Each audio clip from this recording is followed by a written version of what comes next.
خبر شامل کرتے ہیں راولپنڈی سے۔ ملک ندیم کی رپورٹ کے مطابق بحریہ سول سینٹر میں 2 خواتین سے موبائل اور پرس چھین لیا گیا۔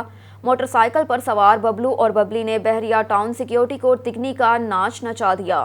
سی سی ٹی وی کیمروں سے بچنے کے لیے ببلو نے اپنی ببلی کے ساتھ ہیوی موٹر سائیکل پر ہیلمٹ پہن کر سیکیورٹی کو گلی گلی نچایا، لیکن کرنل ریٹائرڈ رفاقت کی نگرانی میں آخرکار بحریہ ٹاؤن سیکیورٹی نے جوڑا گرفتار کر کے پولیس تھانہ لوہی بھیر کے حوالے کر دیا۔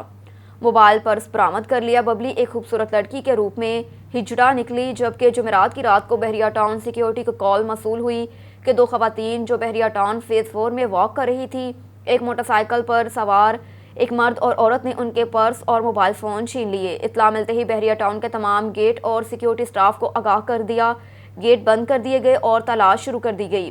بلال نامی شخص کی والدہ اور بہن نے بتایا کہ مرد نے سفید شلوار قمیض پہن رکھی تھی اور کافی لمبے بال تھے، جبکہ لڑکی نے کالے رنگ کا لباس پہن رکھا تھا۔ سی سی ٹی وی کیمروں سے اس موٹر سائیکل جوڑے کی انٹری سے لے کر ایک مسجد کی پارکنگ میں موٹر سائیکل چھوڑ کر بھاگنے کی تمام فوٹیج نکال لی گئی اور مکان نمبر 912 کے قریب ایک خالی پلاٹ سے وہ پرس خالی پڑا ہوا مل گیا جو چھینا گیا تھا۔ تھوڑی تلاش کے بعد کالے لباس میں لڑکی کو بھی پکڑ لیا گیا جو ببلی نامی ہجڑا نکلی۔